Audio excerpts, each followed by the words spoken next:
Lakini vile vile kesi ya pili ambayo ilikuwa inafanyika saa 5 ilikuwa ni kesi ya uhaini. Chama kupitia viongozi wake mbalimbali waandamizi na makamu mwenyekiti bara, mara kadhaa tulitoa wito kwa wanachama wetu kufika Kisutu kuweza kusikiliza na kufuatilia shauri au mwenendo wa kesi na mkabili mwenyekiti wetu. Lakini leo kwa masikitiko, Chama cha Demokrasia na Maendeleo Chadema, viongozi wetu mbalimbali na wanachama wakiwa hata hawajafika Kisutu, wakiwa njiani, Mheshimiwa John Mnyika na baadhi ya viongozi waandamizi kiwemo kina Pambaru wamekamatiwa faya kilomita 4 kilomita 5 kutoka mahakama ya Kisutu.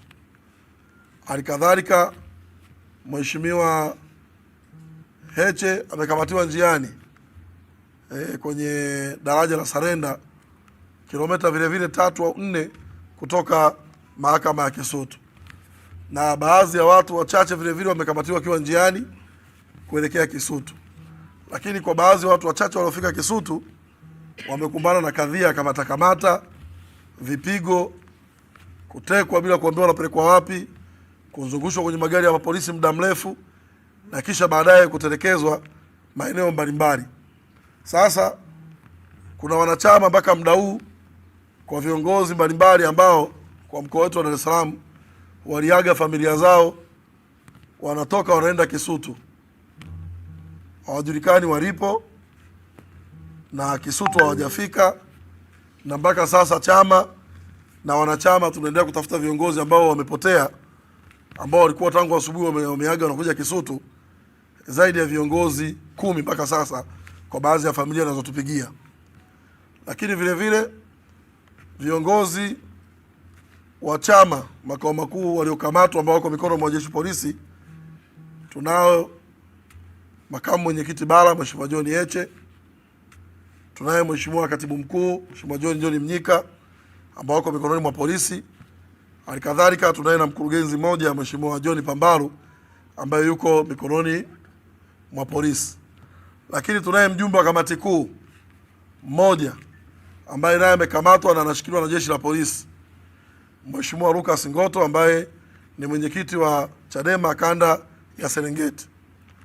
Na sisi tumechukua wajibu, wengine tulikuwa Kisutu, na baadaye kwa sababu ya mambo yaliokuwa yanatokea waliweka coordination center ya mawasiliano Samu ya pale jirani na Kisutu kwa ajili ya ufuatiliaji wa watu wetu wote kinachoendelea na kutoa brief. Baada ya masaa kadhaa mbele tena tukapokea taarifa ya viongozi mbalimbali ambao wameokotwa kwenye mapori ya Ununio na Mabwepande. Viongozi hao wa Chadema walikamatwa nje ya geti la Kisutu. Baada ya kuzuiwa kuingia Kisutu, wakaingizwa kwenye magari ya polisi. Kutoka Kisutu mpaka sehemu wameenda kuachiwa ni kilomita 29 kutoka Kisutu mpaka Ununio ambako wameenda kutelekezwa ni kilomita 29, na kutoka Kisutu mpaka Mabwepande ambako wengine wameenda kuachiwa kule na kutelekezwa ni kilomita 36. Utagundua njiani kote huko walikokuwa wanapitishwa na polisi waliokamata, pana kituo cha polisi cha kati cha Central, pana kituo cha polisi Ilala Central pale, pana kituo cha polisi mkoa wa Kinondoni Oysterbay, pana kituo cha polisi wilaya Ilala Central pale, pana kituo cha polisi Kinondoni kwa maana Oysterbay, kuna kituo cha polisi cha wilaya Magomeni, kuna kituo cha polisi cha wilaya Mbulahati, kuna kituo cha polisi Kijitonyama pale Mabatini. Lakini kote huko walipitishwa, na kituo cha polisi Kawe hawakupelekwa. Siku ya mwisho wameenda wameshushwa Ununio, wamepigwa sana, na katika kundi la watu 13 waliochukuliwa Kisutu kwenda kupigwa porini, wa kwanza ni makamu mwenyekiti Zanzibar ambaye amepigwa, sasa hivi ni mahututi hospitali ya Mwananyamala, wanamfanyia rufaa kumkimbiza Muhimbili. Na mwingine wa pili ni Mheshimiwa naibu katibu mkuu Zanzibar ambaye amejeruhiwa, angalau kidogo sio mahututi, lakini amejeruhiwa kwa kupasuka kiganjani, amepigwa marungu, amevunjwa kiganja na kupasuka.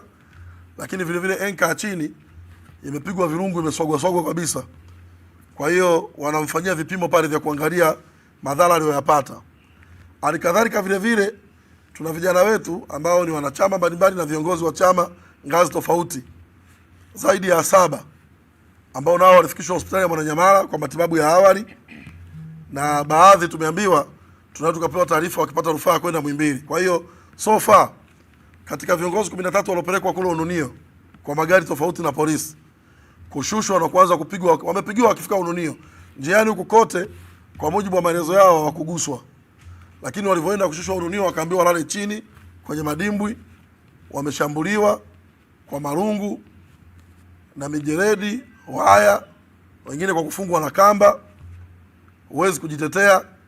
Na hata walivyomaliza wakiwa wameumizwa sana, waliambiwa walale kifudifudi, waangalie ardhi. Wakiwa wamelala kifudifudi, baada ya muda wakasikia gari za polisi zinawaka na kuanza kutembea kuondoka. Walipoamka wakajikuta wako porini pale pale ambako walikuwa wamelala, lakini polisi wakiwa wameondoka na kuwatelekeza bila kuwapeleka sehemu nyingine yoyote. Sasa katika wale 13, taarifa mpaka sasa hivi ambazo tunazo ni za watu 9. Katika 13 watu 4 hawajulikani walipo. Kwa hiyo tumeomba wasamaria wema wa Mabwepande na Ununio waendelee kutuangalizia hao 4 wengine walishushwa wapi kwa mateso au kusulubiwa, ili kama wanapatikana waweze kusaidiwa.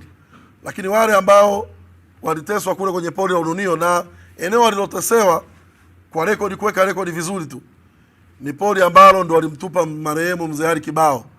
Kwa hiyo ni location ile ile ambako Mzee Ali Kibao alitupwa, na ndo sehemu wamepelekwa kwenda kutesewa hawa 13. Kwa hiyo kila mtu anakuwa ni kikundi cha watu wachache wanashughulika, wanaweza kuchukuliwa 2 hapa 3 pale.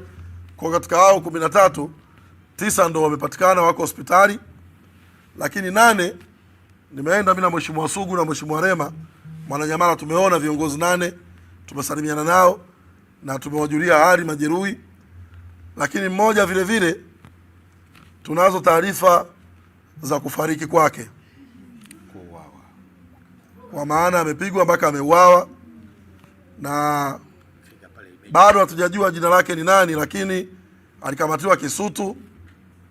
Kwa mujibu wa watu waliokuwa nao hapa, tutampa nafasi ataelezea Mheshimiwa Elizabeth Mambosho kwamba hao walipokuwa wamekamatwa, yule alikuwa anakuja naye kuungana na wenzie akiamini kwa sababu Eliza ndo alikuwa anapigwa sana. Kwa yule mwanachama alivyoona mwenzie anapigwa, akasogea ili kuja kuwasi polisi wasimuumize. Kwa walipokuja, kuna mwanadada mmoja alikuwa pale, alitoa amri yule alikuja naye apigwe. Kwa hiyo yeye alipigwa tulungu la kwanza tu, alipigwa kichwani na akapasuka, damu nyingi zikawa zinatoka. Kwa Eliza akiwa chini anapigwa, anasikia polisi wanasema muaisheni, atatufia. Sasa tumefika pale Mwananyamala, tumemkuta amepelekwa emergency. Daktari aliyekuwa anatutambulisha majeruhi wetu, daktari wa emergency, ndo ametuambia katika 9 waliokuja, mmoja ameconfirm kwamba amefariki. Na tulipotoka pale emergency na Mheshimiwa Sugu na Mheshimiwa Rema kwenda mortuary, tumekuta gari ya polisi na askari kama 5. Tukaomba kwamba wamalize kumshusha yule maiti, tumtambue na tuwapigie baadhi ya viongozi waweze kujua ni nani. Lakini cha ajabu, polisi walivyotuona Mheshimiwa Sugu na Rema na mimi na baadhi kama makamanda kama wale 3 pale mortuary, na tayari washaandikisha kwenye daftari kwamba wana mtu wanamkabidhi, wao ni wakina nani, wametoka naye wapi. Na yule mtu wa mortuary ameambiwa kule majeruhi emergency amejulikana ni mtu wa Chadema katika 9 waliofika kule emergency tulivyoambiwa. Lakini askari walivyotoka emergency kwenda mortuary wakasema mtu yule amekufa maji. Kwa hiyo na sisi tukasema hata uko Ununio watu wetu walikuwa wanateswa, palikuwa na maji na madimbwi. Kwa hiyo tunatamani hatu alikufa maji tumuone, maana leo Dar es Salaam hakuna mafuriko kusema kuna mtu mzima anaweza kafa maji ndani ya Dar es Salaam. Polisi walivyosikia tumekaa hapa tunasubiri kumtambua yule maiti, wakamrudisha, wakafunga gari ya polisi, wakashusha turubai, wakakimbia na ile maiti.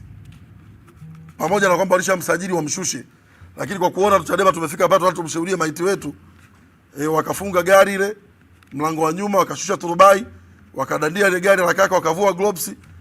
Na ni baada ya askari mmoja ambaye tulimtambua ni inspector kuongea na simu. Kwa hiyo Wenzetu tuliporudi hapa makao makuu wanataka kutujulia hali yule ambaye amepigwa damu zinamweka nyingi sana, anaendeleaje? Ndio tunasema kwamba tumeenda hapa, tumeambiwa ametolewa emergency, amepelekwa mortuary. Kwa hiyo so far tuna ripoti ya kifo kimoja cha kamanda wetu mmoja katika hao Wanachadema, lakini vile vile tuna 8 ambao ni majeruhi wamekimbizwa Mwananyamala, na wengine wamepewa rufaa kwenda Muhimbili. Na sasa hivi zoezi linaloendelea ni kutafuta wengine wako wapi. Maana makamu mwenyekiti yeye walimkamata daraja la Sarenda, baada ya kumshurutisha, kumsukuma na kuanguka, wakamleta kinguvu na magari yao.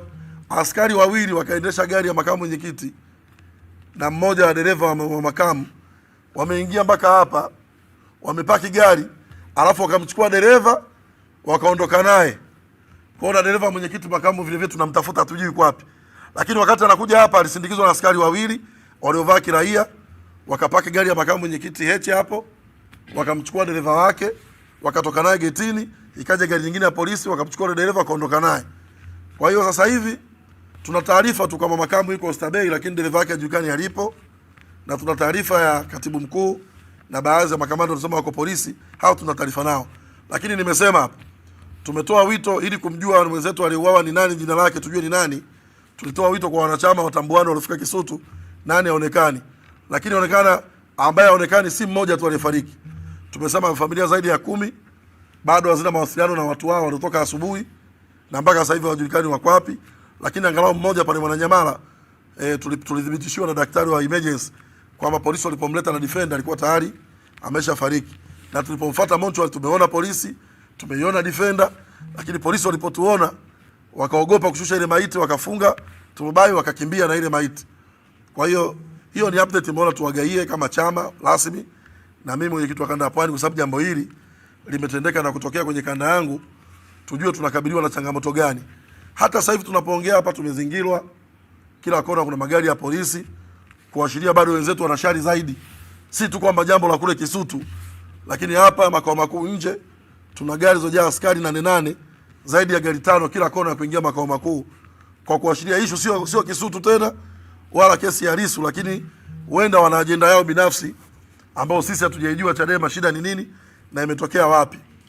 Kwa hiyo tunapoongea hapa wana Chadema, kwanza tuendelee kuwa imara, lakini vile vile tutakuwa tuna utaratibu wa kila baada ya masaa kadhaa kutoa update ya watu wetu wote, amepatikana nani, ana hali gani na nini kinaendelea. Je, kuna watu waliongezeka, vifo vimeongezeka au majeruhi wameongezeka? Na Mungu akijali wakitoka wote, kama ni kesho kutwa, tutaita waandishi wa habari, watakaa hapa kila mmoja. Wapo waliovunjwa miguu, wapo walioteguliwa mikono, wapo waliovunjwa vidole, wapo waliopasuliwa, wapo ambao wamevunjwa uti wa mgongo, ndo wengi.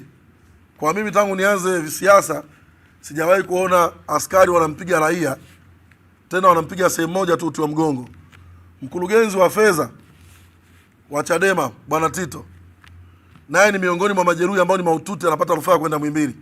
Yeye amepigwa sehemu moja tu, ukimwona ni mzima, lakini wameushambulia mgongo wake wa uti wa mgongo tu kiasi cha kwamba hawezi kukaa wala kusimama. Kwa hiyo waliopigwa sehemu ya uti wa mgongo wako 4 katika pale Mwananyamala ambao ndio watafutiwa rufaa ya kukimbizwa Muhimbili. Ukiwaona kwingine ni wazima, lakini wapigaji walikuwa wamelenga mgongo tu, uti wa mgongo. Sasa maana yake mtu wa namna hiyo huwezi kusema alikuwa na nia njema.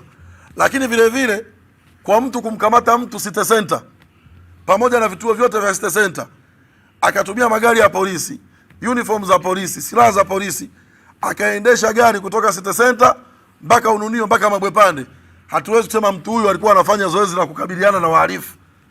Mtu huyo yeye ndio mhalifu, kwa sababu tunaamini ukamata mhalifu unampeleka polisi, anafunguliwa mashtaka, anahifadhiwa rumande, anapewa dhamana au anapelekwa mahakamani. Lakini ukamataji wa kukamata wana Chadema kuwapeleka polini, tena maeneo ambao wana Chadema tumekuwa tumeshuhudia viongozi wetu wakubwa kabisa wakiwa wameuawa na kutupwa na kutelekezwa.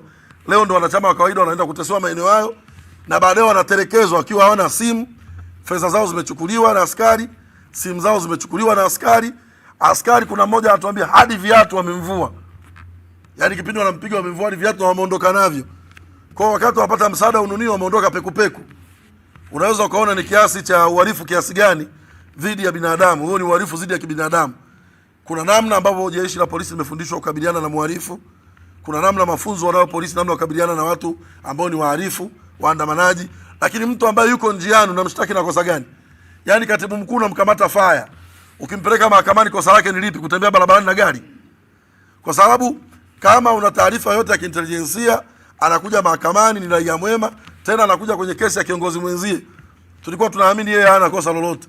Lakini kumkamata mtu barabarani, unamshusha kama alivyoshushwa makamu mwenyekiti Heche pale Salenda, kumshurutisha, kumburuza chini, kumtweza utu wake, kumdhalilisha kwa sababu tu ana mwelekeo kwenda mahakamani, ambapo mahakama, sheria inaruhusu kwamba mahakama ni public place, ni maeneo ya umma ambayo mtu yeyote anakaribishwa kushuhudia, kusikiliza, kumsindikiza ndugu yake, kwenda kusikiliza shtaka dhidi ya ndugu yake, au kupeleka dhamana au kupeleka msaada wa chakula kwa ndugu yake anapoletwa mahakamani. Lakini leo imekuwa ni tofauti. Kwa hiyo